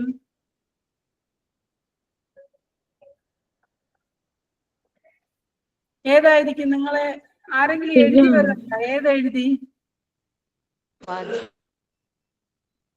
ശ്രമപരാജയം. ശ്രമപരാജയം. 2 ഡൗട്ട് ഉണ്ട് കേട്ടാ. അമൂർത്തമായ ചിഹ്നങ്ങൾ, ചിലപ്പോ ചിഹ്നങ്ങൾ വഴി നമുക്ക് എന്ത് ചെയ്യാൻ പറ്റും? ആശയങ്ങൾ രൂപീകരിക്കാൻ പറ്റും. ഇതില് എന്റെ അഭിപ്രായത്തിൽ ഓപ്ഷൻ ബി ആണ് കറക്റ്റ് ആൻസർ. ഇനി എന്തെങ്കിലും ഞാൻ നോക്കട്ടെ, റെഫർ ചെയ്തിട്ട് പറഞ്ഞുതരാം. അമൂർത്തമായ ചിഹ്നങ്ങൾ വഴിയാണ് ആശയങ്ങൾ പ്രധാനമായും രൂപീകൃതം ആകുന്നത്. എന്ന് വെച്ചാൽ ചെറിയ ചെറിയ ചിഹ്നങ്ങൾ വഴി കുട്ടികൾ എന്ത്, ഇപ്പൊ അമ്മ ടാറ്റ എന്ന് പറയുമ്പം എവിടെ പോകുന്നു എന്ന് മനസ്സിലാക്കുന്നു. അങ്ങനെയാണ്, അമൂർത്തമായ ചിഹ്നങ്ങൾ വഴിയാണ് മനസ്സിലാക്കുന്നത്. അടുത്ത ക്വസ്റ്റ്യൻ, ലോഹങ്ങൾ ചൂടാക്കുമ്പോൾ വികസിക്കുന്നു എന്ന കാര്യം പല ലോഹ പരീക്ഷണങ്ങളിലൂടെ ഒരു ഫിസിക്സ് അധ്യാപിക കുട്ടികൾക്ക് കാണിച്ചു കൊടുത്തു. അപ്പൊ നമുക്ക് എല്ലാവർക്കും അറിയാം ലോഹങ്ങൾ ചൂടാക്കുമ്പോൾ വികസിക്കും എന്ന കാര്യം പല പരീക്ഷണങ്ങളിലൂടെ ഫിസിക്സ് അധ്യാപിക കുട്ടികൾക്ക് കാണിച്ചു കൊടുത്തു. ഇതിൽ നിന്നും എല്ലാ ലോഹങ്ങളും ചൂടാക്കുമ്പോൾ വികസിക്കുമെന്ന പൊതുത. അപ്പം ഉദാഹരണങ്ങളിൽ നിന്ന് പൊതു തത്വത്തിലേക്ക് ആണ് പോകുന്നുവെങ്കിൽ അത്തരത്തിലുള്ള ചിന്തയെ നമ്മൾ എന്താണെന്ന് പഠിച്ചു?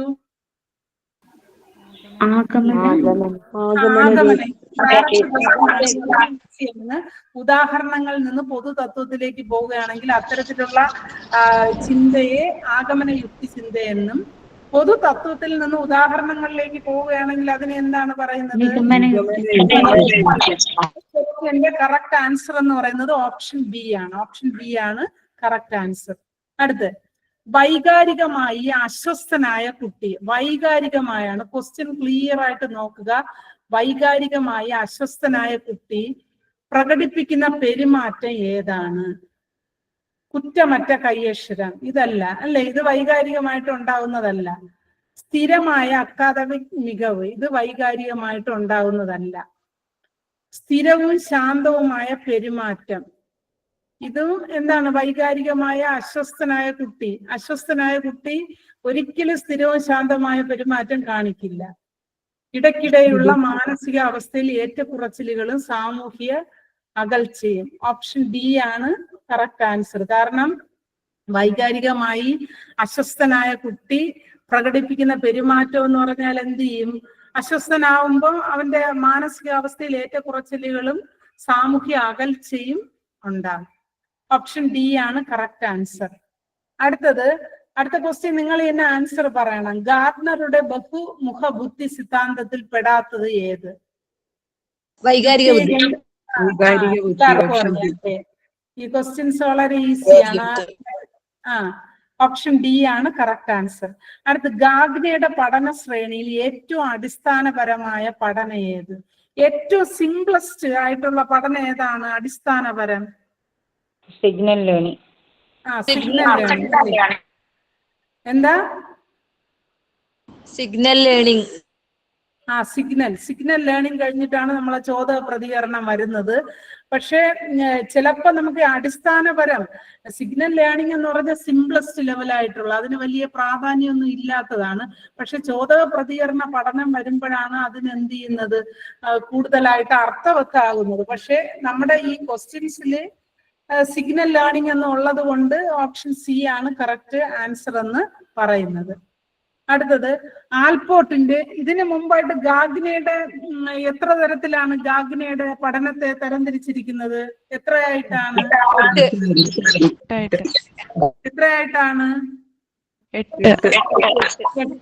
അപ്പൊ 8 പഠനവും കറക്റ്റ് ഓർഡറിൽ നിങ്ങൾ പഠിച്ചു വെച്ചിരിക്കണം. അപ്പൊ അതിൽ നിന്ന് ക്വസ്റ്റ്യൻ ചോദിച്ചാൽ നിങ്ങൾക്ക് ഈസി ആയിട്ട് എഴുതാൻ പറ്റും. ഹയസ്റ്റ് ലെവൽ ഓഫ് ലേണിംഗ് ഏതാണ്? ഏറ്റവും പ്രോബ്ലം സോൾവിംഗ്. പ്രശ്ന നിർദ്ധാരണം. ഓക്കെ. അടുത്ത ക്വസ്റ്റ്യൻ, ആൽപോർട്ടിന്റെ വ്യക്തിത്വ സിദ്ധാന്ത പ്രകാരം ഒരു വ്യക്തിയുടെ മുഴുവൻ വ്യക്തിത്വത്തിലും ആധിപത്യം പുലർത്തുന്ന സവിശേഷത ഏതാണ്? അപ്പൊ ആൽപോർട്ടിന്റെ വ്യക്തിത്വ സിദ്ധാന്തത്തില് ഒരു വ്യക്തിയുടെ മുഴുവൻ വ്യക്തിത്വത്തിലും ആധിപത്യം പുലർത്തുന്നത് ഏതായിരിക്കാം? ഇതും ഡയറക്റ്റ് ക്വസ്റ്റ്യൻ ആണ്. ഓപ്ഷൻ ബി ആണ് കറക്റ്റ് ആൻസർ. ഏതാണ് മുഖ്യ സവിശേഷതകൾ? ഓപ്ഷൻ ബി മുഖ്യ സവിശേഷതകൾ. അടുത്ത്, ആരുടെ സിദ്ധാന്തത്തിന്റെ ഭാഗമായാണ് നേട്ടത്തിന്റെ ആവശ്യകത, അഫിലിയേഷനായുള്ള ആവശ്യകത, അധികാരത്തിനുള്ള ആവശ്യകത എന്നീ 3 ഘടകങ്ങൾ ഉള്ളത്? ഇതും നിങ്ങളെ പഠിപ്പിച്ചതാണ്. ആരുടേതാണ്? അല്ലേ? ഓപ്ഷൻ ബി ആണ്. ഇതും ഡയറക്റ്റ് ക്വസ്റ്റ്യൻ ആണ്.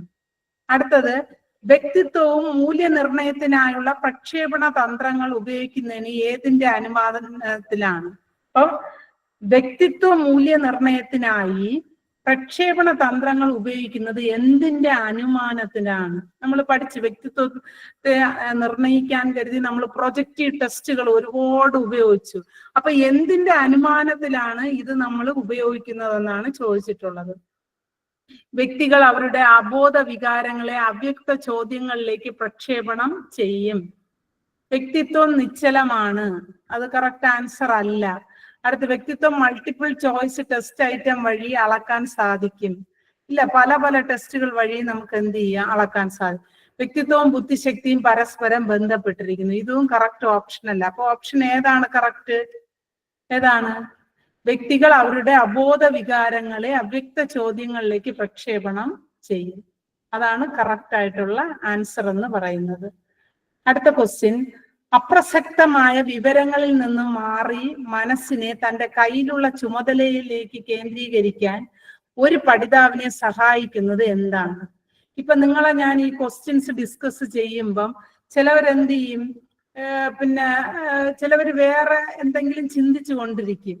അപ്പൊ അതിനെ മാറ്റി പെട്ടെന്ന് എനിക്ക് കേട്ടിട്ട് എന്തായാലും നേടണമെന്ന് പറഞ്ഞ് പെട്ടെന്ന് എന്ത് ചെയ്യും, ആ ചിന്തയെ മാറ്റി തിരിച്ചു വരുന്നതിന് പഠിതാവിനെ സഹായിക്കുന്നത് എന്തായിരിക്കാം? നിങ്ങളുടെ കൂടെ ഉള്ളവരുടെ സമ്മർദ്ദം, സഹപ്രായക്കാരുടെ സമ്മർദ്ദമാണോ? അല്ല. ഭാവനയാണോ? അല്ല. ശ്രദ്ധയാണോ? ശ്രദ്ധയാണ് കറക്റ്റ് ആൻസർ കേട്ടോ. അപ്രസക്തമായ വിവരങ്ങളിൽ നിന്ന് മാറി അല്ലെങ്കിൽ നമ്മുടെ മനസ്സിനെ കറക്റ്റ് ഫോക്കസ് ചെയ്യാൻ സഹായിക്കുന്നത് എന്താണ്? ശ്രദ്ധയാണ്. ഓപ്ഷൻ സി ആണ് കറക്റ്റ് ആൻസർ. അടുത്ത, മനുഷ്യ വികാസത്തിലെ ആദ്യ ഘട്ടം ഏതാണ്? ഇതും ഏതാണ് മനുഷ്യ വികാസം? പ്രാഗ്ജന്മ. ഇതും ഡയറക്റ്റ് ക്വസ്റ്റ്യൻ. ഓപ്ഷൻ ഡി ആണ് കറക്റ്റ് ആൻസർ. അടുത്ത, എറിക് എറിക്സന്റെ അഭിപ്രായത്തിൽ മനുഷ്യ വികാസത്തിന്റെ ഏത് ഘട്ടത്തിലാണ് സ്വ അവബോധവും റോൾ സംശയങ്ങളും അനുഭവിക്കുന്നത്? ഏതാണ്? കൗമാരം. ഇത് കണ്ടാലേ അറിയാം. എന്ന് വെച്ചാല് ഞാൻ ചെയ്യുന്ന കാര്യങ്ങളെല്ലാം ശരിയാണോ തെറ്റാണോ എന്നുള്ള സംശയങ്ങളെല്ലാം ഉണ്ടാകുന്നത് കൗമാര കാലഘട്ടത്തോട് ആണ്. ഓപ്ഷൻ സി ആണ് കറക്റ്റ് ആൻസർ. അടുത്തത്, പിയാഷയുമായി ബന്ധമില്ലാത്ത പദം. പെട്ടെന്ന് നിങ്ങൾ തന്നെ പറയും, ഇതും ഡയറക്റ്റ് ആണ്. പിയാഷയുമായി ബന്ധമില്ലാത്തത് സ്കഫോൾഡിംഗ്. Very good. സ്കീമ ബന്ധമുണ്ട്, സ്വാംശീകരണം ബന്ധമുണ്ട്, സംയോജനം ബന്ധമുണ്ട്. അപ്പൊ ബന്ധം ഇല്ലാത്ത പദം എന്ന് പറയുന്നത് സ്കഫോൾഡിംഗ്. സ്കഫോൾഡിംഗ് ആരാണ്? സ്കഫോൾഡിംഗ് എന്ന പദം ആരാണ് ഉപയോഗിച്ചത്? ആദ്യമായിട്ട് ഉപയോഗിച്ചത് ബ്രൂണർ. നമ്മുടെ ആരാണ്? വൈഗോസ്കി, അവരൊക്കെ ഉപയോഗിച്ചു. ഓക്കെ. അടുത്തത്, ഒരു കുട്ടിയുടെ സാമൂഹ്യ ലോകത്ത് താഴെ പറയുന്നവയിൽ ഒന്നൊഴികെ ബാക്കിയെല്ലാം ഉൾപ്പെടുന്നു. സാമൂഹിക ലോകമാണ്. ഇപ്പൊ സാമൂഹിക ലോകത്ത് എന്താണ്? അധ്യാപകർ ഉണ്ടാകും. പാരമ്പര്യ സ്വഭാവ സവിശേഷതകൾ ഉണ്ടാകുമോ? സാമൂഹിക ലോകത്ത് ഉണ്ടാകുമോ?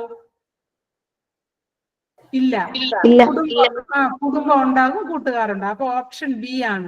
ഇതൊക്കെ നിങ്ങൾക്ക് വളരെ ഈസി ആയിട്ട് വായിച്ച് തന്നെ ആൻസർ കണ്ടെത്താവുന്നതേ ഉള്ളൂ. അടുത്ത്, പഠനത്തിന്റെ വിലയിരുത്തലിനായി താഴെ പറയുന്നതിൽ ഏതാണ് ഉപയോഗിക്കാൻ സാധിക്കുക? പഠനത്തിന്റെ വിലയിരുത്തലിനായി.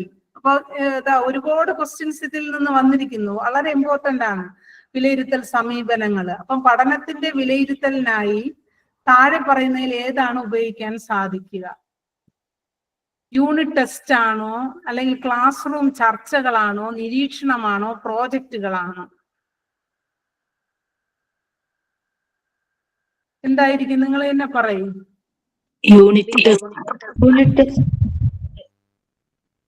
പഠനത്തിന്റെ വിലയിരുത്തലിനായി യൂണിറ്റ് ടെസ്റ്റുകൾ അല്ലേ? Option A. ക്ലാസ് റൂം ചർച്ചകൾ എന്ന് വെച്ചാൽ പഠിപ്പിച്ചു കൊണ്ടിരിക്കും. ഇത് പഠിപ്പിച്ചു കഴിഞ്ഞതിന് ശേഷം യൂണിറ്റ് ടെസ്റ്റുകൾ നടത്തിയാണ് വിലയിരുത്തുന്നത്. ഓപ്ഷൻ എ ആണ് കറക്റ്റ് ആൻസർ. അടുത്ത്, മനുഷ്യ അവകാശങ്ങൾ ചൂണ്ടിക്കാട്ടിയ അന്യായമായ ഒരു നിയമം അനുസരിക്കുവാൻ ഒരാൾ വിസമ്മതിക്കുകയാണെങ്കിൽ കോൾബർഗിന്റെ അഭിപ്രായത്തിൽ അദ്ദേഹം ഉൾപ്പെടുന്നത്? മനുഷ്യന്റെ അവകാശങ്ങൾ ചൂണ്ടിക്കാട്ടിയ അന്യായമായ ഒരു നിയമം അനുസരിക്കുവാൻ. അപ്പൊ നിയമം അനുസരിക്കുക അല്ലെങ്കിൽ ലോയും റൂൾസ് ഒക്കെ അനുസരിക്കുക എന്ന് പറയുന്നത് നമ്മുടെ കോൾബർഗിന്റെ അഭിപ്രായത്തിൽ രണ്ടാമത്തെ കാലഘട്ടമാണ്. അപ്പൊ രണ്ടാമത്തെ കാലഘട്ടം ഏതാണ്? ലാസ്റ്റ് ഓപ്ഷൻ ഡി ആണ് കറക്റ്റ് ആൻസർ. യാഥാസ്ഥിതിക സദാചാരഘട്ടം. ഈ ഘട്ടത്തിലാണ് അന്യായമായ നിയമം അല്ലെങ്കിൽ നിയമം അനുസരിക്കുന്നതിനും നിയമപാലനം എല്ലാം നടക്കുന്നത് ഈ യാഥാസ്ഥിക സദാചാര ഘട്ടത്തിലാണ്. അടുത്ത് 15ന്റെ ആൻസർ എന്നായിരുന്നു മിസ്സേ? 15 ക്ലാസ് യൂണിറ്റ് ടെസ്റ്റുകൾ. ഓപ്ഷൻ എ ആണ്. Option A. ഓക്കെ. അടുത്തത് അകത്ത് അക്ഷരങ്ങൾ ചേർത്തുള്ള വാക്ക് തനിയെ വായിക്കാൻ പറ്റാത്ത കുട്ടിക്ക് അധ്യാപികയുടെ സഹായത്താൽ അത് സാധിച്ചു. അകത്ത് അതെന്തോ മിസ്റ്റേക്ക് ആണ്. അപ്പൊ അക്ഷരങ്ങൾ ചേർത്ത് വാക്ക് തനിയെ വായിക്കാൻ പറ്റാത്ത കുട്ടിക്ക് അധ്യാപികയുടെ സഹായത്താൽ അത് സാധിച്ചു. ഇത് നിങ്ങൾക്കറിയാം. അധ്യാപികയുടെ സഹായത്താൽ ഏതാണ്? ഓപ്ഷൻ എ ആണ് കറക്റ്റ് ആൻസർ. അടുത്ത് ഗിൽഫോർഡിന്റെ ത്രിമാന ബുദ്ധി മാതൃകകളിൽ ഉൽപ്പന്നങ്ങളിൽ പെടാത്തത്. ഉൽപ്പന്നങ്ങൾ ലാസ്റ്റ് നമ്മുടെ പ്രോഡക്റ്റിൽ 3ആയിട്ട് തരംതിരിക്കുക. ഉള്ളടക്കം, അങ്ങനെ ഉൽപ്പന്നങ്ങൾ, അങ്ങനെ 3ആയിട്ട് നമ്മൾ പഠിച്ചിട്ടുണ്ട്. അതില് ഉൽപ്പന്നങ്ങളിൽ പെടാത്തതാണ് ഏത്? വിലയിരുത്തൽ. വിലയിരുത്തലാണ് ഉൽപ്പന്നങ്ങളിൽ എന്താണ് പെടാത്തത്. ഓപ്ഷൻ ബി ആണ്. ബന്ധങ്ങൾ, സിസ്റ്റംസ്, ഇംപ്ലിക്കേഷൻ എല്ലാം അതിൽ വരും. വരാത്തതാണ് വിലയിരുത്തൽ. ഓക്കെ. ഉള്ളടക്കത്തിൽ വരുന്നതാണ് വിലയിരുത്തൽ. അതപ്പോ ഉൽപ്പന്നങ്ങളിൽ പെടാത്തത് വിലയിരുത്തൽ. ഓപ്ഷൻ ബി ആണ് കറക്റ്റ് ആൻസർ. അടുത്ത ക്വസ്റ്റ്യൻ, താഴെ കൊടുത്തിരിക്കുന്നതിൽ വെച്ച് ക്ലാസ് മുറിയിലെ ലിംഗവിവേചനവുമായി ബന്ധപ്പെട്ട ശരിയായ പ്രസ്താവന ഏത്? താഴെ കൊടുത്തിരിക്കുന്നതിൽ വെച്ച് ക്ലാസ് മുറിയിലെ ലിംഗവിവേചനവുമായി ബന്ധപ്പെട്ട ശരിയായ പ്രസ്താവന ഏതാണ്? പെൺകുട്ടികളെ അപേക്ഷിച്ച് ആൺകുട്ടികളോട് കൂടുതൽ സങ്കീർണമായ ചോദ്യങ്ങൾ അധ്യാപകൻ ചോദിക്കുന്നു. അപ്പൊ ഇത് ലിംഗവിവേചനാണോ? ആരോ മൈക്ക് ഓൺ ചെയ്തിരിക്കുകയാണ്. അടുത്ത്, പെൺകുട്ടികളോട് ക്ലാസ് മുറി അലങ്കരിക്കുവാനോ ആൺകുട്ടികളോട് നേതൃത്വം ഏറ്റെടുക്കുവാനോ ആവശ്യപ്പെടുന്നു. ഇത് ലിംഗവിവേചനാണോ? അല്ല. അല്ല. അപ്പൊ 19ാമത്തെ കറക്റ്റ് ആൻസർ ഏതാണ്? ഒന്ന് മാത്രം. ഒന്ന് മാത്രമാണ് കറക്റ്റ് അല്ലേ? അതാണ് ലിംഗവിവേചനവുമായി ബന്ധപ്പെട്ട് ശരിയായ പ്രസ്താവന എന്ന് പറയുന്നത്. ഇതാണെന്ന് വെച്ചാല് ആൺകുട്ടികളെയും പെൺകുട്ടികളെയും വേർതിരിച്ച് കാണുന്നത്, വിവേചിച്ച് കാണുന്നതിനെയാണ് ലിംഗവിവേചനം എന്ന് പറയുന്നത്. അപ്പൊ ഓപ്ഷൻ ബി ആണ് കറക്റ്റ് ആൻസർ. അടുത്ത ക്വസ്റ്റ്യൻ, താഴെ കൊടുത്തിരിക്കുന്നവയിൽ പുരോഗമന വിദ്യാഭ്യാസത്തിന്റെ പ്രധാന തത്വങ്ങൾ. ഞാൻ നേരത്തെ പറഞ്ഞാണ് പുരോഗമന വിദ്യാഭ്യാസത്തിന്റെ പിതാവെന്ന പേരിൽ അറിയപ്പെടുന്നത് ജോൺ ഡൂയി ആണ്. അദ്ദേഹം ലേണിംഗ് ബൈ ഡൂയിങ്, അല്ലെങ്കിൽ അനുഭവങ്ങളിലൂടെ കുട്ടികൾ പഠിക്കുക, അല്ലെങ്കിൽ പ്രോജക്റ്റ് രീതിയിലൂടെ കുട്ടികൾ പഠിക്കുക എന്നതിനാണ് അദ്ദേഹം കൂടുതൽ പ്രാധാന്യം നൽകിയത്. അപ്പൊ ഇതിലെ ഓപ്ഷൻ ഏതായിരിക്കും? പ്രധാന ഓപ്ഷൻ അതല്ല. അച്ചടക്കത്തിനൊന്നും അദ്ദേഹം എന്ന് വെച്ചാൽ കുട്ടി സ്വയം പഠിക്കുക, പരീക്ഷകൾക്ക് ഊന്നൽ നൽകുന്നതല്ല, കുട്ടി അനുഭവിച്ച് പഠിക്കുക. അതാണ് മനപ്പാഠം, അതുമല്ല. അപ്പൊ ഓപ്ഷൻ ഏതാണ്? ഡി ആണ് കറക്റ്റ്. അനുഭവങ്ങളിലൂടെ പഠിക്കുന്നതാണ് പുരോഗമന വിദ്യാഭ്യാസം, അല്ലെങ്കിൽ പ്രോജക്റ്റ് മെത്തേഡ്, അല്ലെങ്കിൽ ലേണിംഗ് ബൈ ഡൂയിങ്. ഓക്കെ. അപ്പൊ 20ാമത്തെ ക്വസ്റ്റ്യന്റെ കറക്റ്റ് ആൻസർ എന്ന് പറയുന്നത് ഓപ്ഷൻ ഡി ആണ്. അടുത്ത്, താഴെ പറയുന്നവയിൽ കൗമാര കാലഘട്ടത്തിന്റെ സവിശേഷത അല്ലാത്തത്. ദ്വിതീയ ലൈംഗിക സ്വഭാവങ്ങളുടെ വികാസം. അതുകൊണ്ട് ശരിയാണ്, കൗമാര കാലഘട്ടത്തില് സെക്കൻഡറി സെക്സ്വൽ ക്യാരക്ടേഴ്സ് ഡെവലപ്പ് ചെയ്യും. അടുത്ത, മൂർത്തമായ ചിന്തയിൽ നിന്ന് അമൂർത്തമായ ചിന്തയിലേക്കുള്ള മാറ്റം. ഇതും കറക്റ്റ് ആണ്. അടുത്ത, മാതാപിതാക്കളും ആയിട്ടുള്ള വൈകാരിക ആശ്രിതത്വം. ഇത് തെറ്റാണ്. കാരണം കൗമാരം ആകുന്നതോടുകൂടി വൈകാരികമായിട്ടുള്ള ആശ്രിതത്വം കൂട്ടുകാരിലാണ് പോകുന്നത് അല്ലെ? കൂട്ടുകാരാണ് അവരുടെ ലോകം. പിന്നെ സാഹസിക പ്രവർത്തനങ്ങളിൽ ഏർപ്പെടുന്നതും അതാണ്. അപ്പൊ ഇത് കറക്റ്റ് അല്ല, കൗമാര കാലഘട്ടത്തിന്റെ പ്രത്യേകത അല്ല. പിന്നെ എതിർലിംഗത്തിലുള്ളവരോട് ആകർഷണം, ഇത് ശരിയാണ്. അപ്പം ഈ ക്വസ്റ്റ്യനില് താഴെ പറയുന്നതിൽ കൗമാര കാലഘട്ടത്തിന്റെ സവിശേഷത അല്ലാത്തത് എന്ന് പറയുന്നത് ഓപ്ഷൻ സി ആണ് കേട്ടോ. കാരണം വൈകാരികമായ ആശ്രിതത്വം കൂടുതലും കൂട്ടുകാരിലായിരിക്കും, കൂട്ടുകാരിലും നമ്മുടെ കുടുംബത്തിൽ നിന്ന് പുറത്തുമായിരിക്കും. അടുത്ത്, ചേരുംപടി ചേർക്കുക. ഇതും ഡയറക്റ്റ് ക്വസ്റ്റ്യൻ ചോദിച്ചിരിക്കുകയാണ്. ചേരുംപടി ഇന്ദ്രിയ ജാലഘട്ടത്തിന്റെ പ്രത്യേകത എന്താണ്? ഇന്ദ്രിയ ജാലഘട്ടം വസ്തുസ്ഥൈര്യം, ഒബ്ജക്റ്റ് പെർമനൻസ്, ഇത് ഒരു 100 പ്രാവശ്യം പഠിപ്പിച്ചതാണ്. അടുത്ത് പ്രാഗ്മനോ വ്യാപാര ഘട്ടത്തിന്റെ പ്രത്യേകത എന്താണ്?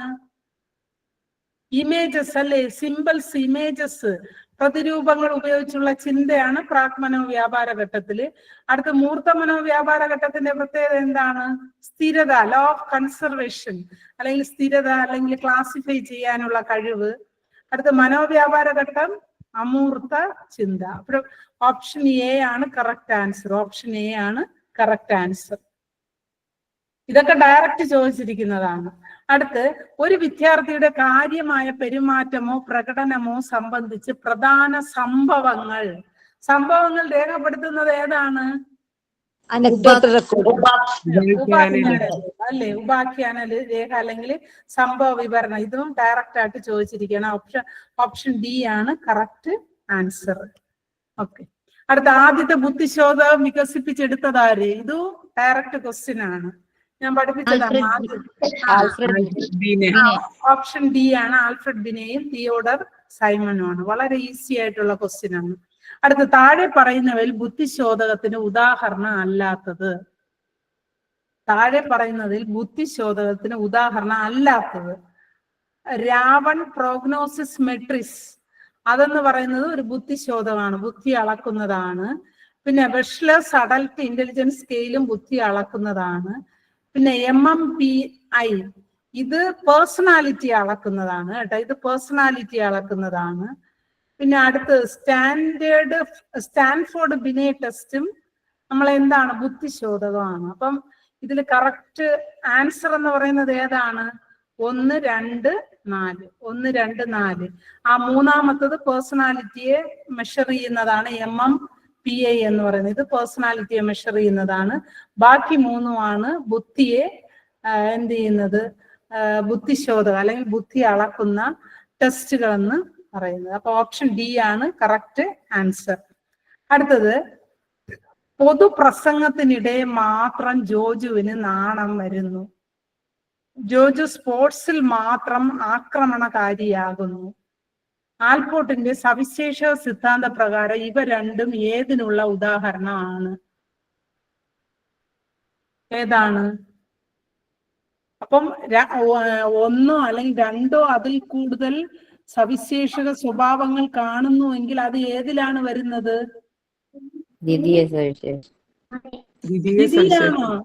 മധ്യമ സവിശേഷകം കേട്ടാ. ദ്വിതീയ സവിശേഷകം എന്ന് വെച്ചാല് ഒരു വ്യക്തിയിൽ പെട്ടെന്നുണ്ടാകുന്നു, എന്തെങ്കിലും കണ്ട് പേടിച്ചോ അല്ലെങ്കിൽ ഇപ്പൊ ഒരു പാമ്പിനെ കണ്ട് പേടിക്കുമ്പോൾ പെട്ടെന്നുണ്ടാകുന്ന സ്വഭാവം, അത് അല്പം കഴിഞ്ഞങ്ങ് മാറും. പക്ഷെ ഇത് പറയുന്നത് പൊതുപ്രസംഗത്തിനിടയിൽ മാത്രം ജോജുവിന് നാണം വരും. അതുപോലെ സ്പോർട്സിൽ മാത്രം ആക്രമണകാരിയാകുന്നു. ആൽപോർട്ടിന്റെ സവിശേഷ സിദ്ധാന്ത പ്രകാരം ഇവ രണ്ട് ഏതിനുള്ള ഉദാഹരണമാണ്? മധ്യമ സവിശേഷകം. ഓപ്ഷൻ സി ആണ്. 2 അതിൽ കൂടുതലോ സവിശേഷകങ്ങൾ പ്രകടമാകുന്നുവെങ്കിൽ ആ സവിശേഷകത്തെ മധ്യമ സവിശേഷകം എന്ന് പറയുന്നു. പിന്നെ ദ്വിതീയ എന്ന് വെച്ചാൽ എന്താണ്? ചില സാഹചര്യങ്ങളിൽ മാത്രം കാണപ്പെടുന്ന സ്വഭാവ സവിശേഷതയാണ് ദ്വിതീയ സവിശേഷത എന്ന് പറയുന്നത്. അടുത്ത് പരീക്ഷയിൽ മികവ് പുലർത്തുവാൻ ഉയർന്ന മാർക്ക് നേടാൻ ആഗ്രഹിക്കുന്ന ഒരു വിദ്യാർത്ഥി മക്കലൻഡിന്റെ ഏത് ആവശ്യകതയാണ് നയിക്കപ്പെടുന്നത്? അപ്പൊ പരീക്ഷയിൽ നല്ല മാർക്ക് വാങ്ങിക്കണം, അതാണ് ഒരു വിദ്യാർത്ഥിയുടെ ആഗ്രഹം. അപ്പൊ ആ വിദ്യാർത്ഥിക്ക് വേണ്ടുന്ന ആവശ്യകത, നീഡ് എന്താണ്? സുരക്ഷിതത്തിനായുള്ള ആവശ്യകതയാണോ? അല്ല. അധികാരത്തിനായിട്ടുള്ളതാണോ? അധികാരത്തിന് അല്ല, നേട്ടത്തിന് ആണ് അല്ലേ? എന്തെങ്കിലും ഒരു അച്ചീവ്മെന്റ്, ഒരു നേട്ടത്തിന് വേണ്ടിയിട്ടുള്ള ആവശ്യമാണ് പരീക്ഷയിൽ നല്ല മികവ് പുലർത്തുന്നത്. മറ്റേ സംയോജനത്തിനായുള്ള ആവശ്യമല്ല. അപ്പൊ ഓപ്ഷൻ സി ആണ് കറക്റ്റ് ആൻസർ. അടുത്ത ക്വസ്റ്റ്യൻ, ഇനി പറയുന്നവയിൽ ഏതാണ് കുട്ടിയുടെ പഠന പ്രക്രിയയെ പ്രതികൂലമായി ബാധിക്കുന്നത്?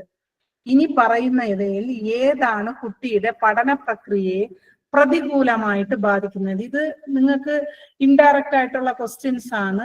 പഠന പ്രക്രിയയിൽ കുട്ടിയെ പ്രതികൂലമായി ബാധിക്കുന്നത് മാതാപിതാക്കളുടെ പിന്തുണയുടെ അഭാവം, നല്ല സമപ്രായക്കാരുമായുള്ള ബന്ധങ്ങൾ, അധ്യാപകരിൽ നിന്നുള്ള പിന്തുണ, നന്നായി നിർവചിക്കപ്പെട്ട ലക്ഷ്യങ്ങൾ. ഏതായിരിക്കാം? ഇത് മൂന്നും അനുകൂല സ്വഭാവങ്ങളാണ്. ഇതൊന്നും മാത്രമേ പ്രതികൂലമായിട്ടുള്ള സ്വഭാവം. മാതാപിതാക്കളുടെ പിന്തുണയുടെ അഭാവം, അതാണ് കറക്റ്റ് ആൻസർ. Option A. അടുത്ത്, ബുദ്ധിശക്തിയുടെ ദ്വിഘടക സിദ്ധാന്തം മുന്നോട്ട് വെച്ചത് ആരാണ്? എല്ലാവർക്കും അറിയാം, ഡയറക്റ്റ് ക്വസ്റ്റ്യൻ ആണ്. സ്പിയർമാൻ ആണ് ദ്വിഘടക സിദ്ധാന്തം ആവിഷ്കരിച്ചത്. അടുത്ത്, കളിപ്പാട്ടം വേണം, പാർക്കിൽ പോകണം എന്നിങ്ങനെ കേവലം 2 or 3 വാക്കുകൾ ഉപയോഗിച്ച് കുട്ടിയെ ആശയവിനിമയം നടത്തുന്നതിന് എന്ത് പറയുന്നു? ഇത് ഞാൻ ഇംഗ്ലീഷ് വേർഡ് തന്നെ ഞാൻ പഠിപ്പിച്ചതാണ്, നമ്മുടെ ലാംഗ്വേജ് ഡെവലപ്മെന്റിൽ പഠിപ്പിച്ചതാണ്. കളിപ്പാട്ടം വേണം, പാർക്കിൽ പോകണം, പാല് വേണം എന്നിങ്ങനെ കേവലം 2 or 3 വാക്കുകൾ മാത്രം ഉപയോഗിച്ച് കുട്ടി ആശയവിനിമയം നടത്തുന്നതിന് പറയുന്ന പേര് ടു വേർഡ് ഇതെന്ന് പറയും, സ്റ്റേജ് എന്ന് പറയും. അല്ലെങ്കിൽ അതിന് പറയുന്ന വേറൊരു പേരാണ് ടെലിഗ്രാഫിക് സംസാരം. എന്താണ് ടെലിഗ്രാഫിക് സംസാരം? ഇത് ഞാൻ പഠിപ്പിച്ചതാണ്. നിങ്ങളുടെ സ്ലൈഡിൽ എടുത്ത് നോക്കിയാൽ അല്ലെങ്കിൽ ക്ലാസ് എടുത്ത് നോക്കിയാൽ അറിയാൻ പറ്റും. 2 or 3 അല്ലെങ്കിൽ 2 or അതിൽ കൂടുതലോ വാക്കുകൾ ഉപയോഗിച്ച് കുട്ടി ആശയവിനിമയം നടത്തുന്നത് എന്ന് വെച്ചാൽ ഫുൾ സെന്റൻസ് പറയൂല, 2 or 3 അതിനെ ടെലിഗ്രാഫിക് സംസാരം അല്ലെങ്കിൽ 2 word പിന്നെ എന്താണ് സ്പീച്ച് എന്നാണ് പറയുന്നത്. ഓക്കെ, അപ്പൊ ഇത്രയാണ് കാറ്റഗറി 2-ലുള്ളത്. കാറ്റഗറി 1-നെ അപേക്ഷിച്ച് 2 കുറച്ച് ഭയങ്കര ഈസിയാണ്. എല്ലാം ഡയറക്റ്റ് ക്വസ്റ്റ്യൻ ആണ് ചോദിച്ചിട്ടുള്ളത്.